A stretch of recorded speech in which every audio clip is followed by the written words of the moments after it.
The rules. Never play alone. Never play in a graveyard. Always say goodbye. Welcome back to Sledgehammer Horror, guys. I am Ken Sledge. And I'm Ashley Sledge. And let's talk horror. So today we're going to be talking about 2016's Ouija Origin of Evil. So we went into this movie cautiously optimistic because of the Ouija 2014. We weren't the biggest fans of, unfortunately. That was a movie that we both really wanted to love, Yeah. but we just couldn't. So we went into this one, with our expectations set really low, and every single one of them was exceeded. And this is the film that made us fall in love with Mike Flanagan. So do you want to get us started, my love? Absolutely. So it's 1967. We are in Los Angeles. It's zooming in on this fortune teller's home. The fortune teller has two guests at her table. She's asking the man what his wife's name was. He says Mary Browning. She begins the seance. Mary Browning, we invite you into our circle. The daughter that's sitting there is like, don't give this woman our money. Yeah. She doesn't believe any of it. And then the table starts to shake. So she kind of, She gets reserved a at little that bit. moment. So the fortune teller, she says, Mary, if that's you, blow out the candle. The candle goes out. The fortune teller says we can ask her 3 questions. If the answer is yes, leave the candle lit. And if the answer is no, blow the candle out. There's always 3s in this movie. Always 3. It always comes in just like the Father, the Son, the Holy Ghost. That is not an accident. That is, again, the brilliance of Mike Flanagan to make everything come in 3s in the movie. So Mary's husband, he says, Mary, are you in pain anymore? And the candle goes out. Now, obviously, the daughter's like, Dad, Okay. come on, she's dead. Right. Obviously, she's not in pain anymore. He asks if she can forgive him, and the candle stays lit. There's a shadow of a woman behind the curtain, and now things are getting very ominous at this point. The last question is about his daughter, Jenny, who is there with him, and she's trying to get a lot of money for him because her husband wants to have this startup company. And so they want to get the money from him. The shadow screams and comes through the curtain, and the old man falls to the ground in what is actually a pretty decent jump scare. Yeah. As they are leaving, the fortune teller apologizes to them. The spirit world is very unpredictable. He thanks her and he tries to pay her, but she will not accept the money. She feels bad for what has happened. She tells him, remember, she came to find out, they came to find out if she's at peace, and they got that. They got that peace in their heart, and we now know that she loves him. She goes back into the house and she's angry and she's yelling, Paulina Xander, you get out here right now. Mom says, what was that? You almost gave that poor man a heart attack. Lena's like, she deserved it, Mom. She was just trying to steal her dad's money. It's funny. It's like, she deserved it. It's like, I didn't talk about her. Right. I was talking about the poor old guy you almost just killed. You almost gave that man a heart attack. So Mom is like, it's not our job to judge anybody. It's just our job to comfort them. She then opens a chest and she says, and for you, young lady. And a little girl pops out and she's like, I'm sorry, I got scared. I heard screaming. I didn't mean to knock things over. And she says, what is a scam? That lady said that we were a scam. And Mom says, people need the comfort. We are just here we put on a little showmanship and we give them comfort by showing them that, that their loved ones are still here for them. And so she, that answer was good enough for her. She's a young girl. Yes. I just need something to reassure that everything's okay. Yeah, that we're not really scamming these people, that we actually are helping them. So later on, she falls asleep watching TV. Mom goes to pick her up off of the couch to tell her to go to bed. And this is when you see this picture behind her, and it's of the entire family with a dad there included. And it's zooming in on that picture. So obviously this is important. We haven't seen Dad yet. Right. And we're getting the close zoom on the picture. So I'm no rocket scientist, but my assumption is Daddy's not around anymore. Yes. Doris is then praying to her daddy. So now we know where Daddy is. Yes. Asking for money for a new skirt so she doesn't get picked on in school anymore. Heartbreaking. She says, I miss you and I love you. Good night, Daddy. She asks Mom why she doesn't pray anymore. And she says, I still pray just because you may not see me all the time. But Father Tom says that we should pray to God, that we shouldn't pray to Daddy. And Doris says, I would rather talk to Daddy, but he doesn't talk back to me, though. Mom goes to tell Lena good night as she is in the middle of sneaking out. Teenage girls. Yep, teenage girls. So excited for that one. So eventually Mom leaves, and then Lena dips out to go to the party. She's at her friend's house where they are all drinking. Their mom's out drinking coffee, so they're gonna do the same thing. Lena spots a board game Ouija. You know, and they're like, hey, you want to play it? She's like, I get enough of this shit at home. Right. we don't have to do this. Finally, they convince her to do it. They go up in the room, and it's so like silent and quiet, and everybody's so scared to actually play the game. And this is where we get the rules of the game. The rules: never play alone, never play in a graveyard, always say goodbye. They ask, is there a spirit here? And the planchette moves to yes. Betty asks, what's it like on the other side? Lena says, there isn't a spirit here. There are 4 of us, and no one knows who's actually moving the planchette. Mikey says, well, I guess if we're just talking to ourselves, will Lena go to homecoming with me? Mikey. Ooh. Yeah. Playing the long game here. Right. And Ellie, she pushes it towards yes, and she's like, Ellie, come on now. Betty says, I'm freaking out. Like, she's really scared at this point. Lena says there's no spirit right when Ellie's door opens, and Betty lets out this loud scream. There's no spirit. Ellie! So it's Ellie's mother. Mom picks up Lena. She's mad, you know. Lena's been drinking. Yeah. She's like, I can smell alcohol on your breath. Doris, she's sleeping in the back seat. She had to, you know, pull her out of the house for it. She tells her, I know that you've had it hard. You know, you've lost your dad, but I need your help. Like, I need you to help me. You're the oldest, and I need you. And this is when Lena goes in to tell her about the Ouija board and how she thinks she could use this with her seances. Yeah. This part actually hits pretty heavy because you're the oldest here. I need you to be the one to set the example here. You know, your sister, you see what she's going through. I need you to help me. I don't have that support system anymore. Right. I need you to be that for me. The next morning, Lena is trying to get out of the house to walk to school, you know, with her friend. When there's a knock at the door, Doris answers the door and she lets Mikey in. Mikey tells Mom how beautiful her home is. Mom does a reading on Mikey's hand. She's like, hey, Doris, why don't you take Lena upstairs? You know, you guys can finish getting ready. And she's doing a reading on his hand. And she's like, how old are you? I see you have a varsity jacket on. And my daughter is a freshman. Yeah, he's like, I'm 17. I'm sorry, she's a sophomore. And then this is where she pushes on his hand. She's like, this is your lifeline. And, you know, he's in visible pain. And she's like, I'm going to take this hand if you do anything to my daughter. Mama bear. Do you dig? Yeah. You know, and he's, you know, obviously at this point, what I like about Mikey is he's like, yes, he's a very, very polite kid. He is. I wouldn't mind this kid dating my daughter. No. I guess. But, you know, Mom goes to the store and she buys a Ouija board before she goes to pick Doris up from school. While Doris is walking out of school, there's 2 boys. They're bullying her. They're calling her a witch. This is when Father Tom intervenes. He stops them. Mom gets out of the car to thank him for helping her. And then they go on their way. On the way home, Doris says, we should ask Father Tom if he wants a reading. And Mom says, I don't think he would want a reading. She says, he can talk to his wife. And Lena says, he's a priest. He can't have a wife. Doris tells her that he used to, but she died like Daddy did. So at home, she sees the Ouija board and she asks Mom about it. And she says, it's a new prop for work. This is when Mom starts to set up the Ouija board. She puts lead paint on the planchette, puts a magnet like on her inner thigh so she can move it without using her hand. Which is brilliant. Yes. You know, I never even thought about it. Like, I'm watching this, I'm like, lead paint. That's how that works. Brilliant move. Mom starts asking the board questions when it cuts to Doris. Mom says, what's your name? Doris in a daze says, Marcus. Lena asks Doris who she's talking to, but she doesn't answer. Mom then says, Spirit, can you hear me? And Doris says, yes, and we can see you. And this is kind of creepy because Doris is upstairs. Right. So Mom's downstairs. Cutting between the 2 of them. So we have the cuts in between. And this is where Lena's kind of just like she's looking at her like, what the hell are you doing? So Doris snaps out of it. Lena asks what was that, but she doesn't know. She doesn't even remember it. Later, Mom sits down and the board and says, Roger, honey, are you here? But she gets nothing at all. She walks away and the planchette moves to no, which is super, super creepy. Doris comes down and says, I'm here. Are you there? And the planchette spells out, hi, friend, on the board. Doris asks the spirit, you know, how are you doing? She looks through the planchette and she gasps. And she says, who are you?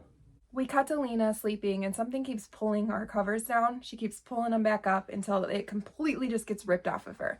She's like, Doris, cut it out. She picks up her blanket off the floor and in like the doorway, you see this demonic figure with glowing eyes watching her. It's super creepy looking. And it's easy to miss the first time you watch the movie, which is, I think, the brilliance of Mike Flanagan. Absolutely. The next day, Mom gets called into the school, and Father Tom says, have you been helping Doris with her homework? And she's like, well, not as much as I should be, you know. Is she falling behind? And he says, well, no, not unless she's learned how to write in cursive. Someone's helping her. And she looks at Doris and she says, who's helping you? She says, my friend. Just, you know, nonchalantly, my friend. My friend. So they're on their way home, and she asks Lena, have you been helping her with her homework? And she says, no, I haven't. And she looks at Doris and she said, your friend's helping you. Who's your friend? And Doris says, I let her use my hand. Right. But I love Lena. She's like, bitch, I didn't want to do my homework. Maybe she didn't want to do hers. right. So they're walking up to the house, and on the front door is a foreclosure sign. They're sitting at the dinner table, and Doris asks Lena if she thinks that they have to move. Lena tells her she doesn't know. Like, at this point, we really have no idea. Yeah. Doris says Dad won't like this. She says I should tell him, and she grabs the Ouija board. She says, Daddy, did you hear that? Now I want to say real quick, they never follow any of the rules of the Ouija board. No. Ever. So just remember that, because they never follow any of the damn... 3 rules. You got 3 rules, and you can't follow them for shit. She says, Daddy, did you hear that? We might have to move. Mom is sitting on the front porch, and Lena comes out and sits beside her.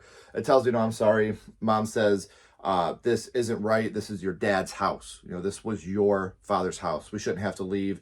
What's left of him is here in the walls. Meanwhile, Doris is in the basement looking through a hole in the wall. Lena says, Doris doesn't get it yet, does she? And Mom says, Doris acts like he just left to go to work. And Lena says, well, at least it's better than knowing that he got hit by some drunk asshole. Yeah, which is true. She's so young, and to think that somebody else could be so careless with others' lives like that, and, you know, how that would register. Right. And Mom says that too. I think it's best she doesn't understand. This is when Doris walks out with an old bank bag full of money. And Mom's like, where did you get this? Doris takes him to the basement and opens up the wall. She says, it's from the people that used to live here. And Mom's like, how did you find out about this? Doris says, Daddy. They get out the Ouija board, and Doris says, Daddy, we found the money.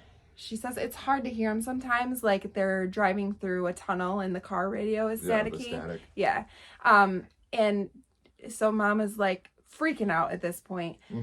Doris says, Daddy, are you here? And this is when the planchette moves to yes. And so Lena, she freaks out and jumps up away from the table. Right. Now, Mom obviously still a little skeptical. She's like, okay, Roger, if this is really you, where were you when I told you that we were pregnant with Lena? You know, you would be the only one that knows this. And the board spells out shower. Mom yanks her hands back. Doris looks through the planchette. And Mom asks, what are you looking at? Doris says, I could see them when I look through this, but I haven't seen Daddy yet. And I promise I want to. This is one of the scenes where you fall in love with Lulu Wilson. I think she's an amazing young actress. I've loved everything that she's ever done. And she's a Mike Flanagan regular. So I'm a huge fan of Lulu Wilson.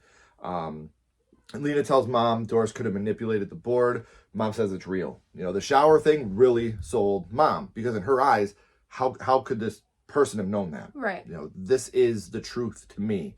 Now we really can help people. We've been pretending to do it before, but now we can really do it. And Lena's like, Mom, this is just a game. Mom tells her that her mother was a fortune teller and that she was a scam. You know, Well, she thought she was a scam. Right. You know, when she was a little girl, Right. she thought my mom was, you know. I thought she was a scam, and I am a scam. You know, but maybe it skips generations. Lena looks through the planchette, and we see something move in the corner of the room. At school, Lena asked Mikey if he was serious about going to homecoming, and he's like, I don't know. Do you really want to go? And she's like, yeah, I want to go. This is when he leans in to kiss her, and Father Tom comes by, and he says, Mr. Russell, not much room for the Holy Ghost. He then asks to talk to Lena. He asks her why Doris hasn't been in school in 4 days. Usually when she's sick, Mom comes by, picks up her homework, things like that. She's like, you know, she isn't sick. She's been at home working with Mom. It cuts to Doris. She's at home. She's with the board. And a lady is asking her if her father was proud of her. This is when Doris says this. Always. So she laughs and says, that tickled. And then she starts rubbing her neck like she's in pain. Like at first it's like a hee hee, then it's like a ugh. The lady tells Mom she can't thank her enough and that it was amazing. That night, Doris is sleeping and wakes up grabbing the back of her neck again. She wakes up Lena.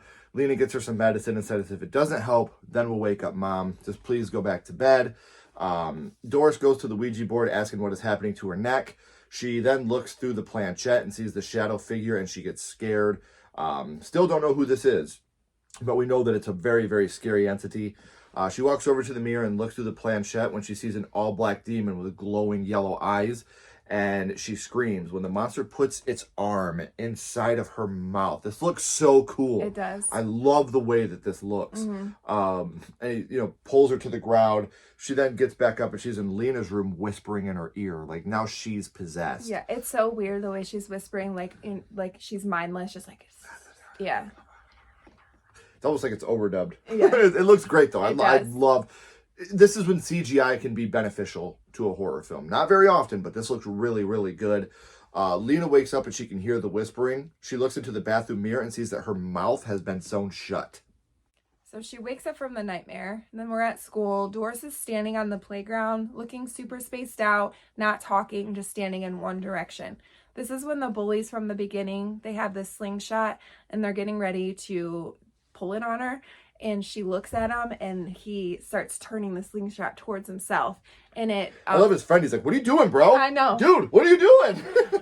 It pans away, and you hear this scream, and everybody starts running to this kid. So it's like, you kind of got what you deserve. You get what you get, bro. Yeah. Later on, Mom goes out to dinner with Father Tom. He invited her out to talk about the girls. And he starts talking about the dangers of the spirit world. And Mom is like, I just wish that you would let us talk to your wife. And she just thought, I thought you would want to talk to your wife. And he's like, who says that I wouldn't want to talk to my wife? Like, right. I would love to talk to my wife, but I just don't want to do it. I don't think this is the right way. Yeah. So we go back to the house and Mikey shows up and Lena invites him to her room to listen to records. Now remember, no boys allowed in the house. Yep. Mikey tells her he's glad she isn't moving and how her home has good bones. I wonder if that'll come back later. Probably. You wrote it down, so there's probably a good reason why you wrote it down. Yeah. Lena tells Mikey her mom will be back soon and she doesn't want to take any chances because she will kill him. He kisses her and says goodnight. He walks downstairs. He says goodbye to Doris, but she isn't on the couch. She sneaks up behind him and asks him if he wants to hear something cool. Which, this is such a creepy story. I love Lulu Wilson. Yes. I got to throw that out there. She does great at this. She says, do you want to know what it's like to be strangled to death? She goes into grotesque detail. And he's just looking at her like, what the fuck? Yeah, and and I love it. She's like, good night, Romeo. At the end. Mikey is shocked. He stands there in fear and then he leaves. Later on, Lena finds Doris in her room and she's just scribbling on a piece of paper, not even looking down at what she's been writing. Lena walks to her room and she finds her doll with her mouth sewn shut. And she starts yelling. She's mad. She goes to Doris, why the hell would you do this? You know Daddy gave me this. Doris says, I didn't. Daddy did it to stop the voices.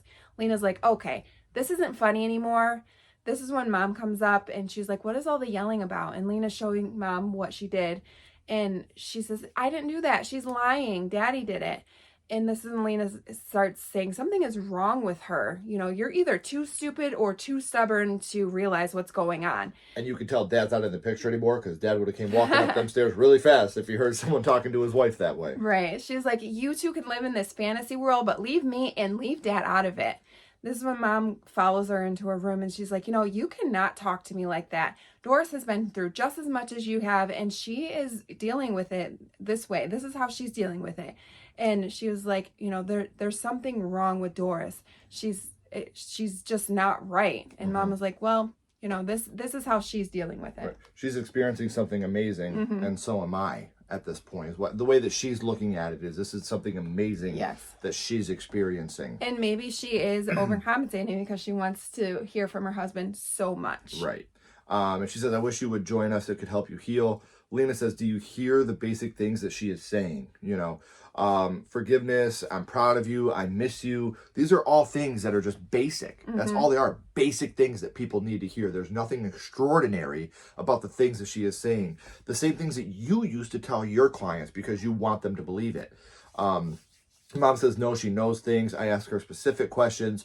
You heard me. Only things that we could know. And she knows the answers. How do you explain that? Lena says it's changing Doris and Dad would not want to change her. Right. If this was Dad, he wouldn't want to change her. He would want her to stay herself. The next morning, Doris doesn't want to go to school and she has a huge fit when she's told that she absolutely has to go to school today. Mom says, Lena, will you please go get your sister's things out of her room? She's mad at this boy. And Doris is still fighting. No, I want to stay here with my friends and talk to them. Lena goes and gets Doris's things from her room, and she sees the notes that she was writing. So she grabs them and she takes them to Father Tom, and she asks him, is anybody in the school that can read Polish? And so he's like, I will ask Sister Hannah. She came here from the war, and I'll have her look at them. Right. So this is when Father Tom stops by the house and asks Mom if he can take her up on that reading. And he looks at Doris and he says, would you be willing to help? So this is one of my favorite sequences in the whole film. I just want to say that right now. Mm-hmm. I love this whole sequence in this film. They sit down around the board. Mom says, Gloria was your wife's name, right? Doris says, Gloria, are you here? And the board writes out, darling. Doris says, she's a little hard to hear. Then it spells out, I miss you. Father Tom says, Gloria, what is your middle name? There's a little bit of a pause here. And then the board spells out Lynn. Mom says, is that right? And Father Tom says that that's remarkable. Mm-hmm. The board spells out, I forgive you. Father Tom says, for what? And then, you know, she kind of, Doris is like, it's not important. Right. You know, she's like, it doesn't matter why. He says, thank you, love, but what was that last fight about? You know, now Doris is starting to get angry. And it spells out, don't hide behind the collar, want you to be happy. Then Doris in a woman's voice says, happy. You know, that's how it goes. She says, I want you to be happy. And Father Tom says, well, that was something. Thank you, Doris, for doing that. Father Tom says, I'm afraid that's not the only reason I stopped by. Lena has gotten herself into some trouble at school. Mom says, you know, what kind of trouble? What are we doing here? Lena says, I'm so sorry, Mom. And then Mom says, you know, well, what did she do? And Father Tom says, I would rather talk about it upstairs in private if we could. Lena says, we can go up to my room. Doris says, I want to come. But Father Tom's like, I think you can hold down the fort down here. Mom was like, what is this about? You know, because she's not understanding. And Lena just kind of grabs her arm like, please, just come with us. Mm-hmm. So Doris says, can I watch TV? And Mom says, yes, of course. They go upstairs. But Lena takes Father Tom into Doris's room. Father Tom says, my wife's middle name was Catherine. My mom's middle name was Lynn. Ooh. Right. And Mom's confused. She's like, is this about your reading? He's like, no, I tricked her. And then he asks Lena, did you actually see Doris writing those papers? Right. Now Mom's like, what's going on? Like, I'm done. What the hell is happening? Father Tom says, you know, I do believe that what we've seen downstairs was something spectacular. I believe that was something amazing, but, you know, not everything is as cut and dry as it turns out to be. She started calling me darling, which is an easy guess. Something to appeal to my comfort. Mom asked, did you bring me up here to tell me that my 9-year-old's a fraud? And he's like, no, I do not believe she's a fraud in any way. When you asked me what Gloria's middle name was, I thought the name Lynn as hard as I can, because that's what they're doing. When we're asked a question, we think the answer to ourselves up in our mind. And at this moment, you're kind of like, okay, so that's how we know everything. That's how they knew the shower. That's how they know those questions, because when you're asked a question, you're always thinking the answer up in your mind. And that's what Father Tom stresses at this moment. He says, I thought Lynn. She said Lynn. I asked what our fight was about. I cleared my mind. She changed the subject. Mom says, your wife's voice, though. We all heard it. And he says, yeah, we heard a woman's voice. That's all. Just a woman's voice. I'm so shocked to hear it come out of this little girl's mouth that I don't really scrutinize whether it was Gloria's voice. And she only says one word, enough for me to hear it's a woman, but not enough for me to hear accent or anything like that. I do not think your daughter is a fraud, he says. I think she is channeling powers and forces we do not understand, but I am certain she was not channeling my wife. Right. Well, now downstairs, Mikey shows up. Doris lets him in. She tells him that Lena, Mom, and Father Tom are upstairs. She tells him that they're alone. She said that they're gone. I'm sorry. She says, you know, they're gone. They left me here. They'll be right back. He's confused. Like, they left you here by yourself. Yep. She says they'll be back any minute. She said you should wait. She asked him if he wants to see something. You want to see something cool? You know, and now at this point, he's just kind of like... Yeah, like this creepy little girl. Yeah. She says there's treasure buried in the walls. We use it to pay the bills. He's like, yeah, I kind of heard about that. And she says, I'll show you if you want to see it. So she takes him down to the basement. We then go back upstairs, and Father Tom says, the writing in the journal is from a man named Marcus, who grew up in Poland during the Second War. He talks about his family and how they were rounded up during the invasions. Sister Anna talks about a doctor at the camps. Now, that's scary because we know that World War II, the Holocaust, you're in Poland, you're hearing about camps, all very real stuff. They called him the Devil's Doctor because of all the experiments that he conducted on the patients there. He also talks about being rescued by the Allies. He then came to America and lived on the streets. He was, poor. He ended up at a mental hospital. This is when he recognized the doctor, going by a different name, but he knew that it was the Devil's Doctor. So one night, the doctor took him out of the hospital and brought him back to his house, this house. So they're living in this house of the Devil's Doctor. Yes. He says the doctor had a secret room in the basement where he did experiments on Marcus and others. He would cut out their tongues, he severed their vocal cords, and he sealed their mouths, which is horrible.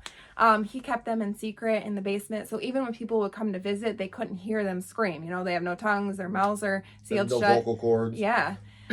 He also talks about the other, voiceless people in there. It was cold. Everything was just insane. So he talks about his excruciating death, and then he goes on to talk about after he died, the things that were in the cold with him that were never human to begin with. Right. They were taking over.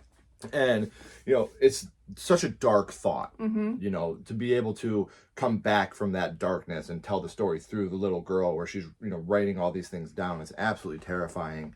We cut back to Doris. She shows Mikey the hole and says she thinks there's more money in there and jewelry too. She says she put it back for later. Mike finds a bag with IDs in it. And Doris says there could be more things in there that could help my family.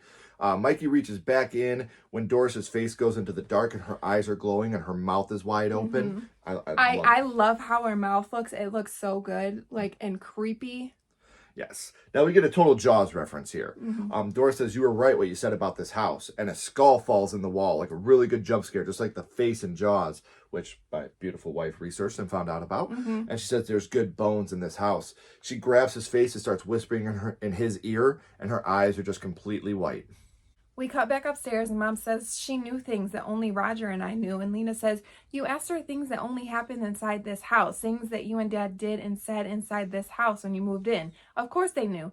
They've been watching this whole time. Mom says, so we move, we get out of here. Father Tom says the problem isn't the house anymore. I called the Vatican to approve an exorcism. And Lena's like, shh, don't say anything else. They're watching us. All those years inside this house, everything we did, that means they're watching us now. They go downstairs and they can't find Doris anywhere. They hear a thud, and this is when Mikey falls and he's being hung. Lena freaks out, Poor kid. Mom says, we have to find your sister. This is when music begins to play in the basement, and Mom tells Lena to wait outside. Lena's like, bitch! Yeah, I'm not doing that. She says, no, it's my sister. Besides, splitting up sounds like the stupidest thing ever. Great job. Yeah. You've mastered the horror movie tropes. They go to the basement calling for Doris, seeing that the Ouija board is there. Mom says, let's burn it, and all the lights go out. Mom sees the skull. Father Tom looks behind the wall through the hole and says they're in there. They burn the board when you hear Doris yelling for help. Father Tom crawls into the wall to get Doris. He finds all the doctor's old tools. So everything that's been written down is 100% true. Everything that was written down has been happening in this house. Doris comes out of the shadows and says, this is where we died. Father Tom says, you're not Doris, are you? Is Doris still here? She shakes her head, yes. Father Tom starts praying and Doris glides across the floor towards him. Yes, it's so crazy. Yep. So then we cut back out and Mom and Lena are standing there. This is when Father Tom crawls back out of the wall. He stands up and he's possessed with white eyes and he's holding a knife. Lena runs. Mom says Tom, and he comes back to himself. And this is when he pushes her out of the basement and shuts the door. This is when you see Doris. She's on the ceiling and she screams. And he falls down the stairs and he breaks his neck. Yep. Father Tom is dead. That's horrible. Mom tells Lena to go out. They notice that the Ouija board is actually back on the table. Lena's like, what do we do now? When Mom gets thrown and then dead Mikey bungees down and grabs Lena and throws her on the stairs. So Doris, she's standing at the bottom of the stairs and she starts crawling up the wall. She's doing her little whisper thing in Lena's ear again. When Mom is like, what do you, stop, let her go. What do you want from her? Take me, I'm a vessel. And this is when the demon says this. We'll take all of you. Mom wakes up and Doris is right on top of her with white eyes. Lena is passed out and you see someone is carrying her to her bed. She opens her eyes and her dad is the one that's carrying her to bed. So her dad is here. She says, Dad, and he's gone. She has a vision of yelling at Doris for sewing the mouth shut on the dolls. And Doris says, no, it was Daddy to stop the voices. Lena sees her dad is sewing the mouth shut. So it really was her dad that did this. Like he was trying to give her a message. The demon has Mom chained up in the basement and grabs a knife. Mom says, please, Doris, I just want to talk to Daddy again. Evil Doris says Daddy is in a dark place where he just screams and screams and screams. So Lena comes down and she's like, no, he doesn't. She grabs a needle and tells Doris that she's sorry. Doris's mouth is wide open. Lena grabs her face when you can see the demon's glowing eye in her throat, which I love. I think it looks awesome. Looks really good. Yeah. She starts sewing and the demons are grabbing at her. She's thrown across the room. This one, Doris wakes up and she sees her dad. And Mom also wakes up and she sees that Doris is on the ground. She's not moving. Her mouth is sewn shut. And she gets down, calling, crying, oh, my baby. Lena says, I had to stop the voices. Lena sits down with her mom and she stabs her in the stomach. And, her eyes are all white like the demons. And then she then realizes what she did and she starts crying. And Mom looks at her and says, it wasn't you. That's a twist. That's very twisty. Mom's laying there about to die and she smiles and says, Doris. You look up and you see that Doris and Dad are standing behind Lena. Lena can't see them, but Mom can because she's in that spiritual realm now. Mom dies and Lena starts screaming. We cut to Lena being brought back into a conversation by a psychiatrist. He asks where she went again. Lena says, what were we talking about? And he says, your sister. And Lena's like, well, talk to my mom. My mom knows where she's at. And he's like, we've been over this, Lena. You killed your mother and your sister is missing. We're trying to find your sister. Lena says, well, she never wanted us to be alone. We see them, the session is over and they're taking her back to her room. When we get back to her room, she pulls back the carpet and she makes a Ouija board out of her own blood. She uses her hand as a planchette and she says, Doris, are you there? When the psychiatrist walks past her room and sees that Doris is in there with her. So he stops and comes back to do a double take. And Lena's standing at the door smiling and Doris is walking on the ceiling towards him. And that's where the movie ends, or so we thought. You actually go into a post-credit scene, and you see an old woman named Mrs. Ander just sitting there, and she's in the psychiatric hospital, and she is told that she has a visitor who is her niece, and she turns back, and it's Lynn Shay, and she smiles, which connects us to the origin, or to the original Ouija. So we want to talk about some fun facts that we learned about this movie. For example, the exterior and the interior of the house are two different houses. The interior of this house was actually used in Lights Out, which is pretty cool. Another film that we're big fans of. Yes. So Oculus makes a cameo. The mirror from Oculus makes a cameo when Doris is taking Mikey down to the basement, which is cool. Mike Flanagan referencing his own films again. And then we get Doug Jones. He actually plays the demon that Doris sees in the mirror that puts his fist down her throat. So everyone loves Doug Jones. He's great. Yeah. Mike Flanagan thinks that cinema's best jump scare. I talked about this earlier, the Jaws scene. Yeah. Where the face pops out of the boat. And he really wanted to pay homage to that with the skull falling in the wall because in his opinion, there's never been a better jump scare in all of cinema history than the face in Jaws. Also, with the release of this film, it marks the first Hasbro film as well as Platinum Dunes film to be well received by critics, and it got a certified fresh rating on Rotten Tomatoes. All the previous releases, such as Transformers, G.I. Joe, Battleship 2012, Ouija 2014, Gem, and Holograms 2015 received a rotten rating. So Mike Flanagan made his magic work. He took two things, Hasbro and Platinum Dunes that have always been failures. He put them together and made something dynamite. Yeah, and they got that fresh rating, which is awesome. Right. Now, the film was shot digitally, but director Mike Flanagan, in order to get that retro feel of the 70s, he added the cigarette burns. When you see those little circles up at the top, those are called cigarette burns. And what the point of those is back in the day when they had reel-to-reel, that's when the projectionists knew they had to change the reel, was when they saw the cigarette burn up at the top of the film. So Mike Flanagan added those to give you that retro film, like you were watching something that was really taking place in the 70s again. And I thought that was really, really cool. Absolutely. Also, there's this deleted scene with Father Tom and his dead wife that was going to be in the third act. but he removed it for it being a little bit too confusing and slowing down the momentum of the movie. Momentum. Yeah, it is on the Blu-ray. It is. So if you guys we recommend owning this anyway because it's fucking amazing. But so obviously, like I just said, Ouija 2014 or Ouija Origin of Evil trumps Ouija 2014 in almost every single way. I was not a fan of Ouija 2014, so I went into this, with absolutely zero expectations.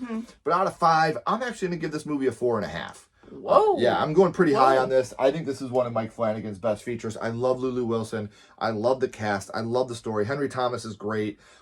This is just a fantastic film. And it's a film that I could watch over and over. Every time I watch it, I learn something new. And then, Ashley does her research, finding out some of these fun facts. I never noticed the Oculus mirror until she pointed it out to me. And then, we're watching the deleted scenes, we're watching the special features, and we're learning all these amazing things. And it just made me fall in love with the movie even more. So I'm going to give it 4.5 out of 5. Okay, I think I'm going to jump on that train with you, and I'm also going to give it a 4.5 out of 5. Like you said, we weren't fans of Ouija 2014, and we went into this with very low expectations, and our expectations were exceeded by a million. Yeah. It's scary. There's some really good jump scares, and just the way that they did the practical effects and things like that.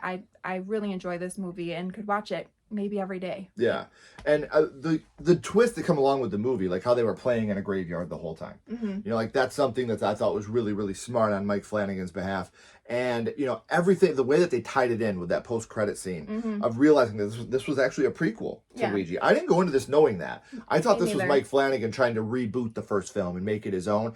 I didn't remember anything about who she was because I didn't like the first film. Yeah, it's 2 years later and I already forgot about it. Very unmemorable. Yes. And Mike Flanagan, he made something very memorable. He did, and he's such a smart writer with with everything he does pretty much. He knows how to keep the audience engaged. Absolutely. So we want to thank you guys, and if you haven't, please check out the film. It's a fantastic film. I promise you won't regret it. And if you're not already, please follow Sledgehammer Horror on social media. We'd love to have you along for the ride. Please like and subscribe. It really helps the channel more than you know. And until next time, keep talking horror. Stay who you are. And we'll see you guys soon. Bye, guys.